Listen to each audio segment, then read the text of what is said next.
میرے عزیز دوستوں، بزرگوں اور بھائیوں،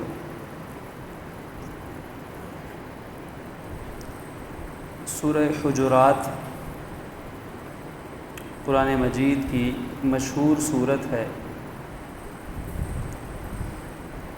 ہجرت کے بعد یہ نازل ہوئی اور 18 آیات پر مشتمل، صرف اور صرف 18 آیات پر مشتمل یہ وہ عظیم سورہ مبارکہ ہے جو ہماری بلکہ پوری انسانیت کی معاشرتی زندگی کی بنیاد ہے۔ شہری قوانین، معاشرتی قوانین، بلکہ خاندانی قوانین تک سول لاء کی حیثیت رکھتی ہے، اور بہت لمبی چوڑی تفصیلات نہیں ہیں، چیدہ چند نکات ہیں کہ جو اللہ رب العزت کے آخری حبیب صلی اللہ علیہ وآلہ وصحبہ وسلم، ان پر ہماری روح، ہماری جان، ہمارے ماں باپ سب کچھ قربان، آپ کی ذات اقدس سے لے کر اس زمین پر رہنے والے کسی عام ادنی انسان، چاہے مسلم ہے چاہے غیر مسلم ہے، اس کے معاشرتی حقوق آپ کہہ لیں یا شہری حقوق کے حوالے سے اس میں وہ چیدہ ہدایات دی گئی ہیں۔ اگر ان پر عمل کیا جائے تو معاشرے سے بدامنی کا خاتمہ ہو سکتا ہے، خاندانی نظام مضبوط ہو سکتا ہے، دلوں کے اندر سکون اور چین پیدا ہو سکتا ہے۔ ہمارے مسلم معاشرے میں ایسے خاندان اور ایسے عبرتناک ان کے واقعات ہیں کہ میاں بیوی میں جھگڑا ہو گیا، جھگڑے کی بنیاد غلط فہمی تھی، اس غلط فہمی کی بنیاد پر آگے سلسلہ چلتا رہا، دونوں میں جدائی ہو گئی، 15 20 سال تک صلح نہیں ہوئی، اولاد تقریباً ذہنی مریض بن چکی۔ اس کے اثرات ذرا ہم سوچیں تو یقیناً نسلوں تک پہنچیں گے۔ جس اولاد نے جس طرح کے حالات میں پرورش پائی ہوگی، اگر وہ بڑے ہوں گے، گھر بسائیں گے، تو اثرات نامعلوم کہاں تک جائیں گے۔ آج ہمارا معاشرتی اور خاندانی نظام حقیقت میں انہی قرآنی ہدایات سے روگردانی کی سزا بھگت رہا ہے، اور چونکہ اپنے مذہبی، دینی، فطرتی احکامات سے جب معاشرہ روگردانی کرتا ہے، مسلم معاشرہ، تو اپنے پلے تو کچھ نہ رہا، کیونکہ اپنی وراثت، اپنی میراث جب ضائع کر دی تو پھر وہ لوگ جن کا تاریک ماضی آج بھی ان میں شعور رکھنے والوں کو یہ اخلاقی جرت ہی نہیں دیتا کہ وہ مسلم امہ کو اٹھ کر معاشرتی اور خاندانی ہدایات دینے والے بنے، ان کا سیاہ تاریک ماضی اخلاقاً انہیں یہ جرت فراہم نہیں کرتا ہے۔ ایسے گئی گزری قومیں بھی کہ جن کے اندر خاندانی، معاشرتی، اخلاقی جو گراوٹ ہے، ان کی زبوں حالی ہے، وہ مسلمانوں کو اٹھ کر ہدایات دیں اور مسلمانوں پر اعتراضات کریں، مسلم معاشرے پر اعتراضات کریں کہ مسلمانوں کے اندر سماجی، اخلاقی، مذہبی، معاشرتی، خاندانی طور طریقے نہیں پائے جاتے، انہیں سلیقہ طریقہ نہیں پتہ، تو اپنے پلے بھی کچھ نہ رہا، تو جن کے پلے پہلے کچھ نہ تھا انہوں نے دائیں بائیں سے اپنی چیزیں ہم پر مسلط کرنا شروع کر دیں، اور تہذیبی یلغار آج سے نہیں، کئی سو سال سے ہم پر مسلط ہے، تہذیبی یلغار۔ اس تہذیبی یلغار کی آڑ میں حقیقت میں امت مسلمہ کو اسلام، دین اور نبی اسلام صلی اللہ علیہ وآلہ وسلم کی ذات اقدس سے دور کرنا چاہتے ہیں۔ سورہ حجرات ہمیں بہت کچھ سمجھا رہی ہے۔ مغربی معاشرہ اور ان کی زد میں آنے والے ان سے متاثر نیم مغربی اپنے آپ کو مسلمان کہلانے والے ایسے چند لوگ مسلمان بھی کہلاتے ہیں، مسلمان بھی ہیں، لیکن وہ بھی انہی کی طرز زبان پر، انہی کے طرز اسلوب پر آج وہی طریقہ کار اپنائے ہوئے ہیں کہ جو امت مسلمہ کے لیے ایمان اور دینی روایات سے دوری اور گمراہی کا سبب بن رہا ہے۔ ان حالات میں اگر سورہ حجرات کو پڑھا جائے، اس کو سمجھا جائے، تو ہمیں بڑی بنیادی تعلیمات ہمیں ملتی ہیں۔ قرآن مجید کی سورہ حجرات کی پہلی آیت کا ابتدائی حصہ آپ کے سامنے تلاوت کیا گیا، چند نکات ہیں۔ تقریباً ان 18 آیات مبارکہ کے اندر اگر ہم ترجمہ تشریح میں جائیں تو بڑی دیر لگ سکتی ہے۔ اس قلیل وقت کے اندر ان نکات کو پیش کرنا مقصد ہے کہ جو احباب بعد میں اگر اللہ رب العزت فرصت عطا فرمائیں، توفیق دیں، تو بعد میں اپنے فارغ وقت کے اندر تفصیلات کے اندر جائیں، اس سورہ مبارکہ کی تشریحات کو پڑھیں، اپنے گھروں کے اندر، اپنے بچوں میں، اپنی نسلوں میں اس کی تعلیمات کو عام کیا جائے۔ پہلی ہدایت ہمیں یہ دی گئی کہ اے ایمان والو، اللہ اور اس کے رسول سے آگے مت بڑھو، لا تقدموا بین یدی اللہ و رسولی۔ اللہ رسول سے آگے بڑھنے کا مطلب یہ ہے کہ دین کے اندر اللہ رسول کے احکامات کے خلاف اپنی مرضی سے باتیں شامل مت کرو۔ جو اللہ اور اس کے رسول نے دین ہمیں دے دیا، بس وہی دین ہے، وہی اسلام ہے، وہی سچائی اور حق ہے۔ اپنی طرف سے دین کے معاملے میں باتیں، اپنی رائے، اپنی خواہشات اور اپنی جذبات کے مطابق دین کے اندر کوئی بات شامل مت کرو۔ آج یہ بھی ہمارا بہت بڑا مسئلہ ہے کہ علاقائی رجحانات، ذہنی میلانات، معاشرتی اثرات، اس وجہ سے بہت سے مسلمان دین کے اندر رائے زنی کرنا شروع کر دیتے ہیں اپنے ذاتی رجحان کی طرف، کہ میرا رجحان تو اس اختلاف میں اس طرف ہے، لہٰذا ایسی کوئی دلیل تلاش کی جائے جس سے میرے رجحان کو فوقیت مل جائے، میرا خیال ٹھیک ثابت ہو جائے، کیونکہ میری ذاتی سوچ اس طرف ہے، یہ میرا ذاتی فائدہ اس طرف ہے۔ تو اپنے ذاتی فائدے، اپنے ذاتی رجحان کو قرآن و حدیث کے مطابق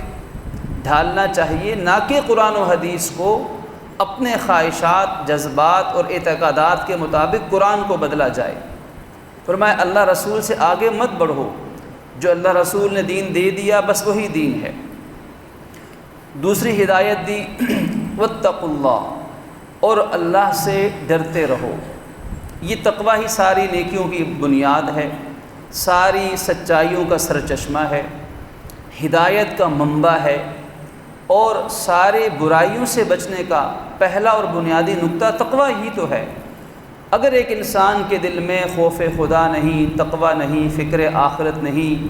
آپ اسے قرآن پڑھ سنائیں، نبی کے فرمان یاد دلائیں،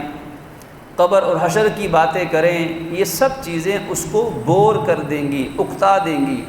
اور وہ کبھی بھی آپ کی بات پر اس وقت تک توجہ نہیں دے گا جب تک اس کے دل میں یہ خیال پیدا نہ ہو جائے کہ میں نے اللہ رب العزت کی بارگاہ میں پہنچ کر اپنے اعمال کا، ایک ایک بات کا، ایک ایک عمل کا میں نے حساب دینا ہے۔ تو تقوی کی تلقین دوسری اہم ہدایت ہے۔ تقوی کی بنیاد پر ہی اس سے پہلی ہدایت پر عمل ہوگا، اس کی بعد والی تعلیمات پر عمل ہوگا۔ پھر تیسری ہدایت یہ دی کہ اے ایمان والو، کبھی بھی اپنی آواز کو نبی صلی اللہ علیہ وآلہ وسلم کی آواز سے بلند مت کرو، اونچا مت کرو۔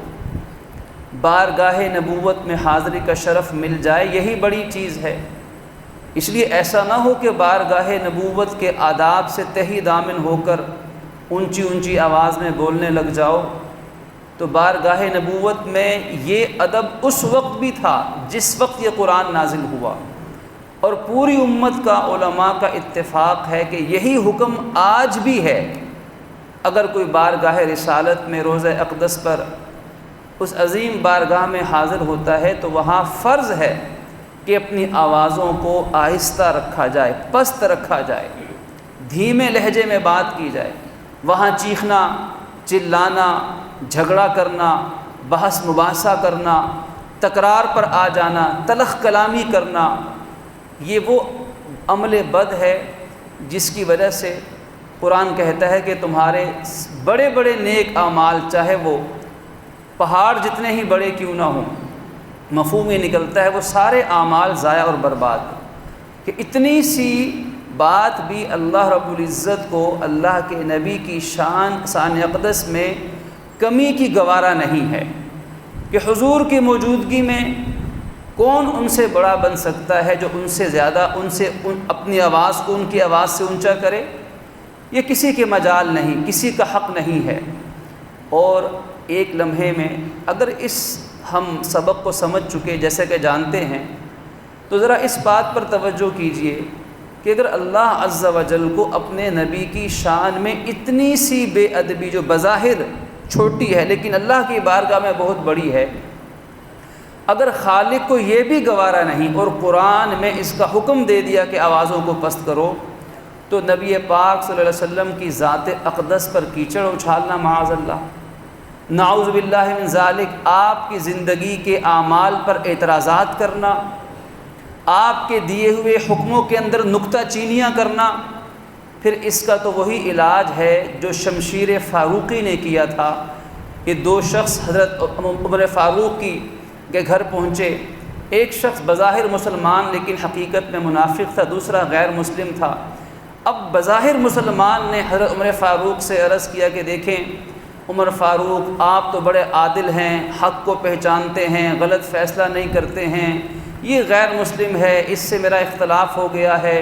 ہم حضور کی بارگاہ سے ہو کر آئے ہیں، حضور نے تو فیصلہ جو کیا وہ فیصلہ مجھ مسلمان کے خلاف اور اس یہودی یا غیر مسلم کے حق میں ہو گیا، میں یہ چاہتا ہوں کہ میرا فیصلہ آپ کریں، کیونکہ آپ تو فاروق ہیں، آپ تو عادل ہیں۔ یعنی اس بظاہر مسلمان کو، جو بظاہر مسلمان حقیقت میں وہ منافق اعتقادی تھا دل سے، اگر وہ بظاہر حقیقت بھی مسلمان کی ہوتی تو کبھی حضور کے فیصلے پہ نکتہ چینی کیسے کر سکتا ہے؟ بندہ مومن بھی ہو اور پھر بھی حضور کی ذات اقدس باصفات عالی کرامات اور آپ کے احکامات، آپ کی ہدایات، آپ کی تعلیمات جو پورے دین پر مشتمل ہیں۔ قرآن نے کہا وَمَا آتَاكُمُ الرَّسُولُ فَخُذُوهُ وَمَا نَهَاكُمْ عَنْهُ فَانْتَهُوا، بات یہاں ختم ہو گئی کہ جو حضور نے تمہیں دے دیا اسے لے لو، وہ وہی دین اسلام ہے، اور جس سے آپ نے تمہیں منع کر دیا بس اس سے باز آ جاؤ۔ امر بالمعروف نہی عن المنکر، مامورات اور منہیات، کرنے والے کام اور نہ کرنے والے کام، وہ مجموعہ ہے جو حضور نے ہمیں اپنی زندگی سے عطا فرما دیا۔ کسی مسلمان کو مسلمان ہونے کی حیثیت میں حضور اکرم صلی اللہ علیہ وسلم کی کسی حکم فرمان پر نکتہ چینی یا اعتراض کرنے کا حق حاصل نہیں ہے۔ اگر وہ مسلمان رہتے ہوئے بھی ایسا کرتا ہے تو وہ مسلمان نہیں رہتا۔ حضرت عمر فاروق اندر تشریف لے گئے، اپنی شمشیر برہنہ تلوار لے کر باہر نکلے اور اس منافق کا سر قلم کر کے فرمایا کہ جو حضور کے فیصلے کو قبول نہیں کرتا، فاروق کا اس کے بارے میں یہی فیصلہ ہے۔ قرآن نے کہا کہ اپنی آوازوں کو بھی بلند نہ کرو۔ اگر آواز اونچی کرنا بھی اتنا عظیم گناہ ہے تو اللہ کے نبی کی کسی بات پر، کسی فیصلے پر، آپ کی خاندانی زندگی پر، آپ کی ازدواجی زندگی پر، آپ کی معاشرتی زندگی پر، آپ کی سیاسی ہدایات اور حکمت عملی پر کسی مسلمان کو اعتراض معاذ اللہ کرنے کا نہ حق حاصل ہے اور نہ ہی کوئی بندہ مومن، بندہ مسلم حقیقی اسلام اور ایمان کی حالت میں ایسا کرنے کا سوچ بھی سکتا ہے۔ ہاں، اپنی غفلت ہے کہ انسان سست رو ہے، عمل میں کمزور ہے، اس کی اصلاح ہونے والی ہے، وہ اپنی غلطیوں کو مانتا ہے کہ یہ حضور کا حکم ہے، فرض ہے، واجب ہے، سنت ہے، یہ کرنے والے کام ہیں اور ان کاموں سے منع فرما دیا، وہ سب باتوں کو مانتا، سر تسلیم خم، جو حکم ملا اس کے سامنے سر تسلیم خم، لیکن اپنی کمزوری کوتاہی کی وجہ سے عمل نہیں کر پاتا، لیکن اس حکم کا دل سے ادب کرتا ہے، تو یہ بندہ مومن ضرور ہے اگرچہ اس کی اصلاح ہونے والی ہے۔ لیکن خدا نخواستہ معاذ اللہ اگر اس دور جدید کے فتنوں میں سے جو ہولناک فتنہ ہے وہ مذہبی ارتداد کا فتنہ ہے، وہ دین دوری کا فتنہ ہے، وہ دین کے اندر شکوک و شبہات پیدا کرنے والا فتنہ ہے، وہ دین کے احکامات پر، نبوی احکامات پر، لاجک اور ریسرچ کے نام پر وہ اعتراضات کے فتنے برپا کرنے والا جو عظیم فتنہ ہے، اگر کوئی مسلمان اس فتنے میں کسی بھی طور پر مبتلا ہوتا ہے تو اس مسلمان کو سمجھ لینا چاہیے کہ وہ راستے سے ہٹ چکا ہے اور دور کی گمراہی میں جا پڑا ہے۔ دور کی گمراہی وہ ہوا کرتی ہے کہ جس گمراہی پر چلنے والا اپنے آپ کو گمراہ ہی نہیں سمجھتا۔ قرآن نے کہا جو آخرت کا انکار کرتے ہیں اور کہتے ہیں کہ ہم بالکل ٹھیک کر رہے ہیں، تو یہ تو ہدایت کے راستے سے بڑی دور نکل چکے ہیں، کیونکہ یہ اتنی گمراہی میں ڈوبے ہوئے ہیں کہ اپنے آپ کو گمراہی نہیں سمجھتے۔ اب یہ مسلمان اتنی بڑی گمراہی میں ہے کہ حضور کی ذات پر یا آپ کے احکامات اور تعلیمات پر یہ نکتہ چینی کر رہا ہے، حالانکہ اپنے آپ کو بڑا مسلمان سمجھ رہا ہے، حالانکہ یہ مسلمان، اس کے ایمان اور اسلام کا تو اللہ کو علم ہے، لیکن اس کی گمراہی واضح ہو چکی۔ دوسرا اہم حکم دیا، اپنی آوازوں کو پست کرو اور حضور کو ایسے مت پکارو، ایسے مت آپ کا نام نامی اس میں گرامی لو کہ جیسے تم آپس میں ایک دوسرے کو پکارا کرتے ہو۔ وہ ذات نبوت بابرکات ان کی بارگاہ کے آداب انسان کو سکھائے گئے۔ اور پھر اس کے بعد پانچویں اہم ہدایت یہ دی گئی کہ اے ایمان والو، جب بھی تمہارے پاس کوئی خبر پہنچے، کوئی شخص خبر لے کر آئے، اب وہ خبر چاہے وہ معاشرتی ہو، خاندانی ہو، میاں بیوی کے مسائل سے متعلق ہو، کوئی بھی خبر تمہارے پاس پہنچے تو اس خبر پر آنکھیں بند کر کے یقین مت کر لیا کرو، بلکہ سادہ آسان سا اصول فتبینوا، اس خبر کی تحقیق ضرور کر لیا کرو، اس خبر کو ماننے سے پہلے اس کی تحقیق کر لیا کرو۔ آج اگر ہم اس اصول کے نقصانات معاشرے میں ذرا ان پر غور و فکر کریں، ایسے ایک نہیں 20 درجنوں ایسے واقعات ہیں کہ میاں بیوی کے درمیان میں طلاق، جھگڑے، قتل و غارت تک، گلے کاٹنے تک، پورے خاندان کو زندہ جلا دینے تک ایسے دل خراش اور انسانیت سوز واقعات ملتے ہیں کہ بعد میں پتہ چلا کہ جو خبر ملی تھی وہ خبر ہی غلط تھی۔ جس خبر کی وجہ سے قتل و غارت تک، گلے کٹ گئے، طلاقیں تک واقع ہو گئی، پتہ چلا کہ وہ خبر ہی غلط تھی، اس بات کا تو مطلب ہی یہ نہیں تھا، وہ تو فلاں بندہ تو وہاں موجود ہی نہیں تھا، اس نے تو اپنا خیال ظاہر کیا تھا جو کہ غلط ثابت ہوا۔ اور یہ چاہے سیاسی اعتبار سے ہے، چاہے معاشی اعتبار سے ہے، معاشرتی اعتبار سے ہے، دینی اعتبار سے ہے۔ آج ہماری فرقہ بندیوں کا جو بہت بڑا مسئلہ، فرقہ بندیوں کا افسانہ کہہ لیں یا اس کی بنیادی وجہ کہہ لیں کہ دوسرے مسلک والوں کے بارے میں دماغوں کے اندر غلط فہمیوں کے انبار لگے ہوئے ہیں۔ فلاں تو گستاخ رسول ہے، فلاں تو درود کا منکر ہے، فلاں تو حدیث کا منکر ہے، فلاں تو فلاں عمل کا کرنے والا ہے۔ تو یہ غلط فہمیاں، غلط خبروں کا عام ہونا، افواہوں کا چلا دینا، یہ ہمارے مذہبی مسائل کی بھی بنیادی جڑ ہے، خاندانی معاشرتی مسائل کی بنیادی جڑ ہے، اور بہت ساری چیزیں۔ آج کا میڈیا،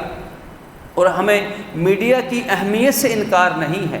آج کے دور میں امت مسلمہ کا فرض بنتا ہے کہ وہ میڈیا کی طاقت کا صحیح استعمال کر کے دنیا میں خیر، بھلائی اور حق کو پھیلانے کا ذریعہ بنے، اور اس میں بنیادی اور کلیدی کردار میڈیا والے لوگ ادا کر سکتے ہیں۔ میڈیا کی اہمیت کا انکار نہیں ہے، لیکن ہم میں سے سب لوگ تقریباً جانتے ہی ہیں کہ سچ کتنا بولا جاتا ہے اور جھوٹ کتنا بولا جاتا ہے، اور خبر نشر کرنے کی بنیادیں کیا ہوتی ہیں،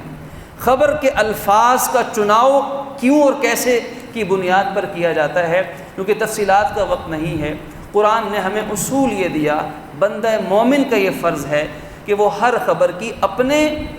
ذرائع کے مطابق، اپنی حیثیت کے مطابق پہلے تحقیق کر لے، جھوٹ اور سچ کی جانچ پڑتال کرنے کے بعد پھر اس خبر کے سچے اور جھوٹے ہونے کا فیصلہ کرے۔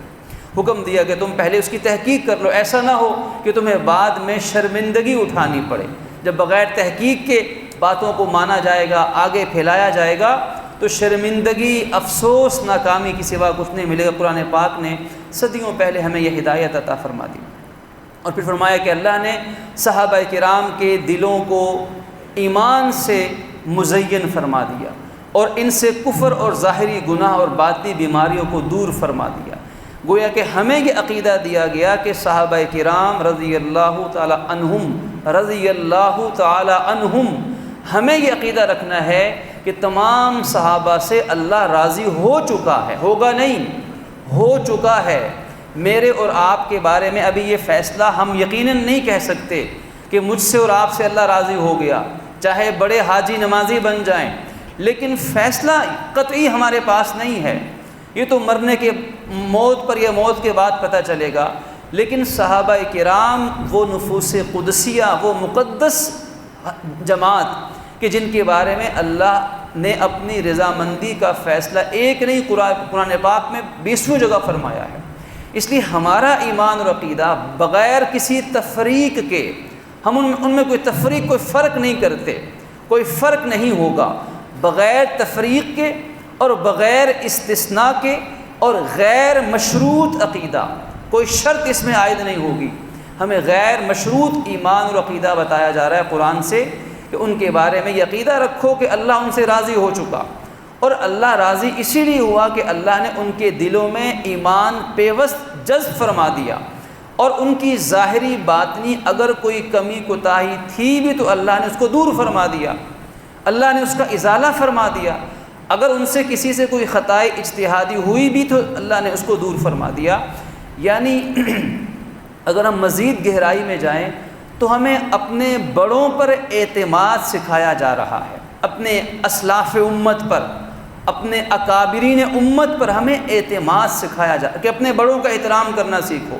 اب بڑے وہ مذہبی اعتبار سے بھی ہیں، بڑے وہ عمر کے لحاظ سے بھی ہیں، بڑے وہ اپنے خاندانی اعتبار سے، اپنے آباء و اجداد، اپنے ماضی سے اپنا رشتہ مضبوط رکھو، اس لیے کہ ہمارا ماضی الحمدللہ بڑا شاندار تھا۔ آج دل خون کے آنسو تب روتا ہے جب امت مسلمہ آج اپنے حال کو دیکھے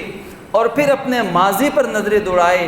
تو یقین نہیں آتا کہ یہ ہمارا ماضی تھا یا یہ آج ہمارا حال بھی ہو سکتا ہے۔ تو اپنے ماضی سے رشتہ مضبوط رکھو، اپنے آباء کا احترام کرو۔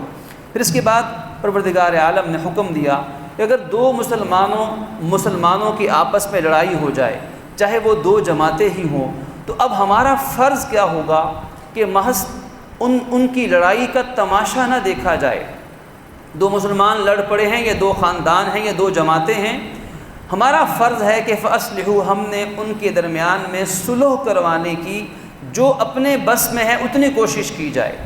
نہ صرف لڑائی کا تماشا دیکھ کر اس کی ویڈیو وائرل کرنے کا حکم ہے، اور نہ ہی اس پر جملے کسنے اور دونوں اطراف میں اپنی اپنی جماعتوں میں کھڑے ہو کر ایک دوسرے پر گالم بوچھاڑ کرنے کا حکم ہے۔ ہمیں حکم ہے کہ تم صلح کی جو کوشش ہو سکتی ہے وہ کرو، اور پھر فرمایا انصاف سے کام لینا۔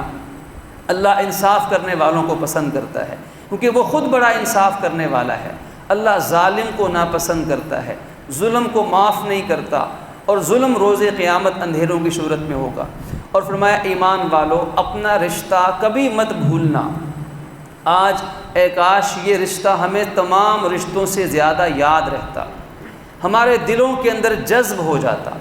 ہمارے رگ و پے میں سما جاتا، ہمارے روح میں بس جاتا۔ یہ رشتہ خالق نے کتنا خوبصورت رشتہ بنایا۔ فرمایا اے ایمان والو، انما المؤمنون اخوہ، تمام ایمان والے آپس میں بھائیوں کی طرح ہیں۔ اب بھائی بھائی سے کیسا سلوک کرتا ہے؟ اگر وہ واقعی سگا بھائی ہے اور حسن اخلاق کا مالک ہے تو پھر سمجھانے کی، بتانے کی، تشریحات ابھارنے کی ضرورت نہیں، اتنی مثال ہی کافی ہے یہ تمام مسلمان آپس میں بھائیوں کی طرح ہیں، اور لہٰذا اپنے بھائیوں کے درمیان میں صلح کروا دیا کرو، صلح جوئی کی کوشش کرو۔ ایسی باتیں، ایسے جملے، ایسے کام مت کرو کہ جس سے مسلمانوں میں آپس میں جھگڑے پیدا ہوں، اختلافات کو ہوا ملے، دل دور ہوں، دلوں میں نفرتیں پیدا ہوں۔ لہذا یہ سورہ مبارکہ ایسے تمام باتوں سے منع کرتی ہے جس سے دلوں میں کدورتیں اور نفرتیں پیدا ہوتی ہیں۔ فرمایا کہ کوئی قوم کسی قوم کا مذاق نہ اڑائے،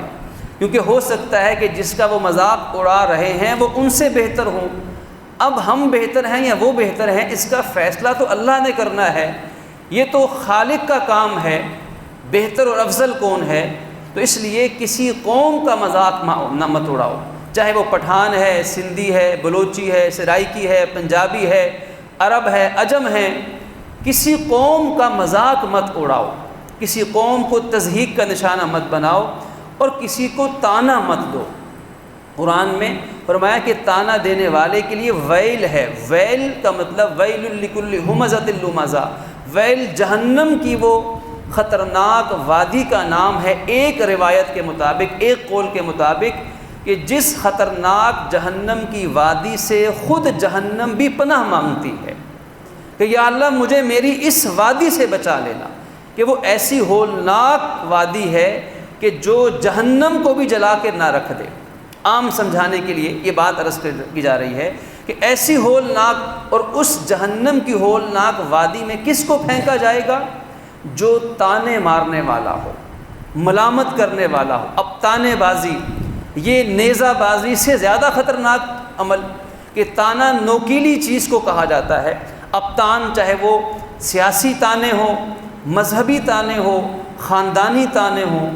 کسی بھی طرح سے طعن و تشنیع کرنا مسلمان کا کام نہیں، نہ آپس میں نہ کسی دوسرے کے ساتھ۔ اور فرمایا کسی دوسرے کو برے لقب سے مت پکارو۔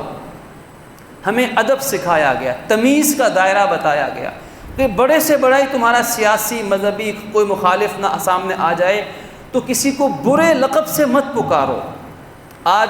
ہمیں برے القابات سے پکارنے کی باقاعدہ شاید قومی سطح پہ یہ تربیت مل رہی ہے کہ دوسروں کو، مخالفین کو برے لقب سے پکارنے پر سیٹیاں بجتی ہیں، کلیپنگ کی جاتی ہے، داد دی جاتی ہے کہ فلاں نے فلاں کو، اپنے مخالف کو کس برے لقب کے ساتھ پکارا ہے، اور پھر وہ پورا طبقہ خوشی کا اظہار کرتا ہے کہ ہم نے فلاں پر دیکھو کیسے اٹیک کیا ہے۔ اللہ کا قرآن تو کہتا ہے کہ کسی کو بھی برے لقب سے مت پکارو، اور فرمایا کہ کسی کے بارے میں بدگمانی سے کام مت لو، اچھا گمان رکھو۔ اچھے گمان کے لیے کسی ثبوت کی ضرورت نہیں ہے۔ کسی کے بارے میں اگر اچھا گمان رکھنا ہو تو بغیر ثبوت کے اچھا گمان رکھا جا سکتا ہے، لیکن بدگمانی کے لیے صحیح مضبوط ثبوت چاہیے۔ اس کے بغیر اگر کوئی ثبوت نہیں اور ویسے ہی وہ برا گمان رکھتا ہے تو یہ بدگمانی بڑے گناہ کے زمرے میں شامل ہو جائے گی۔ اور بدگمانیوں کے ہولناک نتائج معاشرے میں ہمیں دیکھنے کو ملتے رہتے ہیں۔ فرمایا کسی کی جاسوسی مت کرو۔ جاسوسی کیا ہے؟ جاسوسی سے مراد ہے کہ دوسرے کی خامیاں تلاش کرنے کی عادت، دوسروں کی، اپنے ملنے جلنے والوں کی، اپنے ہمسایوں کی، دوستوں کی، خاندان والوں کی، چاہے وہ میکے والے ہیں، سسرال والے ہیں، چاہے کوئی سیاسی مخالف پارٹی ہے، کوئی معاشی مد مقابل یا حریف کوئی بھی، کسی کے عیب تلاش کرنے کے پیچھے مت پڑو۔ اب یہ وہ دماغی بیماری ہے، یہ وہ نفسیاتی بیماری ہے کہ جب ایک انسان دوسروں کے عیب ڈھونڈنے میں لگ جاتا ہے تو اس کا سب سے بڑا نقصان اس کو خود پہنچتا ہے، کیونکہ وہ پھر اپنے عیب اسے نظر نہیں آتے۔ وہ تو بس سارے معاشرے کو گندا اور برا قرار دیتا ہے، اور خود کیسا ہے اس کی طرف اس کی توجہ کبھی نہیں جاتی، جس کا نتیجہ کیا نکلتا ہے کہ وہ خود برے سے برا بنتا چلا جاتا ہے، اور دنیا اور آخرت میں دونوں میں ناکامی کا سامنا کرنا پڑتا ہے۔ کیونکہ جو انسان اپنی اصلاح کی فکر چھوڑ دیتا ہے تو اس کی کبھی اصلاح نہیں ہوتی، اور جس کی کبھی اصلاح نہیں ہوتی تو ظاہر ہے کہ اس کا نتیجہ پھر کیا ہوگا۔ اس لیے لوگوں کے عیب مت ڈھونڈو، لوگوں کی خامیوں کے پیچھے مت پڑو، پہلے اپنی فکر کرو، اپنی اصلاح کی فکر کرو، اور پھر معاشرے کی اصلاح کی فکر کرو۔ ایک ہے دوسرے کے عیب تلاش کرنا اس کو برا بنانے کے لیے، اسے بلیک میل کرنے کے لیے، اس کی حیثیت کو گرانے کے لیے، اور ایک ہے جیسے ماں باپ اپنی اولاد پہ نظر رکھتے ہیں کہ میرے بچے میں کوئی برائی تو خدا نہ خواستہ نہیں آ رہی، اب وہ بچے کی عیب پہ ماں باپ نگاہ رکھتے ہیں، استاد اپنے شاگرد پہ نگاہ رکھتا ہے تاکہ اس کی اصلاح کر سکے، یہ اور چیز ہے۔ اور ایک ہے دوسرے کو بدنام کرنے کے لیے اس کی عیب تلاش کرتے رہنا، تو یہ منافقانہ طرز عمل ہے، اس سے منع فرمایا گیا۔ اور فرمایا کہ یاد رکھو کسی کی غیبت مت کرنا۔ غیبت کرنا اپنے مردے بھائی کا گوشت کھانے کے مترادف۔ غیبت کیا ہے؟ کسی کی ایسی برائی بیان کرنا جو اس میں واقعتاً پائی جاتی ہو۔ یہ بھی غلط فہمی معاشرے میں پائی جاتی ہے کہ ایک آدمی کہتا ہے کہ میں نے جھوٹ تھوڑی بولا ہے، وہ برائی تو اس کے اندر یقیناً موجود ہے۔ بھائی اگر وہ برائی اس میں یقیناً موجود ہے اسی لیے تو وہ غیبت ہے، اور غیبت بدکاری سے بڑا گناہ، غیبت مردہ بھائی کا گوشت کھانا، اور اگر وہ اس میں برائی نہیں اور محض الزام ہے تو الزام تراشی تو غیبت سے بڑا گناہ ہے، اس کی سزا تو غیبت سے بھی سخت ہے۔ اور غیبت کی سزا ہمیں کیا بیان کی گئی کہ اللہ کے نبی صلی اللہ علیہ وسلم نے شب معراج میں، معجزہ معراج میں دیکھا کہ کچھ ایک جماعت ہے، ان کے ناخن وہ تانبے کے بنے ہوئے لمبے لمبے ناخن ہیں، اور ان ناخنوں سے اپنے چہروں اور اپنے سینے کو چھیل رہے ہیں، نوچ رہے ہیں، اور لہو لہان ہیں۔ فرمایا یہ کون لوگ ہیں؟ عرض کیا گیا کہ وہ لوگ ہیں جو ایک دوسرے کا گوشت کھاتے تھے، یعنی ایک دوسرے کی عزتیں اچھالتے تھے، غیبت کیا کرتے تھے۔ غیبت سے منع فرمایا، اور فرمایا کہ تم سب ایک ماں باپ کی اولاد ہو۔ حضرت آدم، حضرت حوا، اللہ کے نزدیک زیادہ مرتبے والا وہ ہے جو زیادہ پرہیزگار ہے۔ اور فرمایا کہ سچا مومن اس وقت انسان بنے گا جب اس کے دل میں ایمان صحیح معنی میں پیدا ہوگا۔ اور فرمایا کہ اللہ رسول کی اطاعت کرو اور اپنے اعمال کو ضائع مت کرو۔ اعمال ضائع کیسے ہوتے ہیں؟ گناہ کرنے سے، نیکی کر کے احسان جتلانے سے، نیکی دکھلاوے کی نیت سے کرنے سے، نیکی سنت کے خلاف کرنے سے، یہ وہ ساری چیزیں ہیں جن سے اعمال ضائع ہوتے ہیں۔ اور فرمایا کہ انسان ایمان قبول کر کے اللہ پر احسان نہیں کرتا، بلکہ اللہ کا احسان ہے کہ اللہ بندوں کو ایمان کی توفیق عطا فرماتا ہے۔ تو یہ سورہ حجرات کی چند چیدہ ہدایات تھیں۔ اللہ رب العزت اپنی رحمت سے ہمیں ان ہدایات پہ عمل کی توفیق عطا فرمائے، اور اس کی برکتیں دنیا اور آخرت میں نصیب فرمائیں۔ وآخر دعوانا ان الحمد للہ۔